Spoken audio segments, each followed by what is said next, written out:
সম্মানিত ভিউয়ার্স, আশা করি সবাই ভালো আছেন। সবাইকে স্বাগত জানাচ্ছি আজকের ভিডিওতে। আজকের ভিডিওতে আমরা কথা বলবো তুরস্কের আর্মড মনুষ্যবিহীন সারফেস ভেসেল উলাক নিয়ে।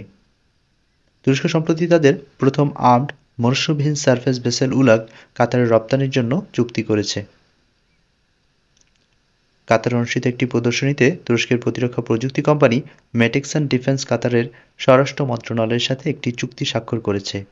এই চুক্তির আওতায় উলাক 11 পিএসভি জাহাজটি কাতারের কোস্টগার্ডের জন্য তুরস্ক থেকে কেনা হবে।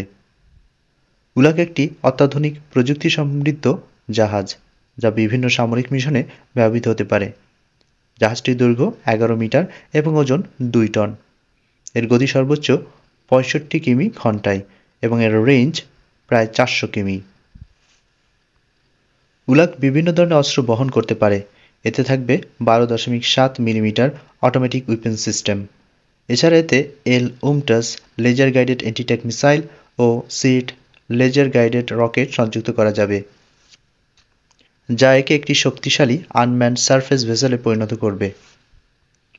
সারফেস ভেসেলটিতে রয়েছে উন্নত এভিওনিক্স এনক্রিপ্টেড যোগাযোগ ব্যবস্থা। এটি দিনে ও রাতে অপারেশন পরিচালনা করতে সক্ষম। এটি মোবাইল প্ল্যাটফর্ম, সদর দপ্তর বা সামুদ্রিক প্ল্যাটফর্ম থেকে নিয়ন্ত্রণ করা যাবে। রিকনেসেন্স নজরদারি, গোয়েন্দা তথ্য সংগ্রহ ও সমুদ্রে লাইট অ্যাটাকে ব্যবহার করা যাবে। মেটেক্সান ডিফেন্স এবং এরএস শিপইয়ার্ড যৌথভাবে এই আনম্যান্ড সারফেস ভেসেলটি তৈরি করেছে। তাদের লক্ষ্য বিশ্বমানের মনুষ্যবিহীন অস্ত্রবাহী জলযান তৈরি করা। উলাকের মতো প্রযুক্তি শুধুমাত্র তুরস্কের প্রতিরক্ষা খাতকে শক্তিশালী করবে না, বরং বন্ধুপ্রতিম দেশগুলোর সুরক্ষা ও জলসীমায় নজরদারির অত্যন্ত কার্যকর ভূমিকা পালন করবে। তুরস্কের এই প্রযুক্তি উন্নয়ন এবং কাতারের সাথে প্রতিরক্ষা সহযোগিতা আঞ্চলিক নিরাপত্তায় এক নতুন দিগন্তের সূচনা করেছে।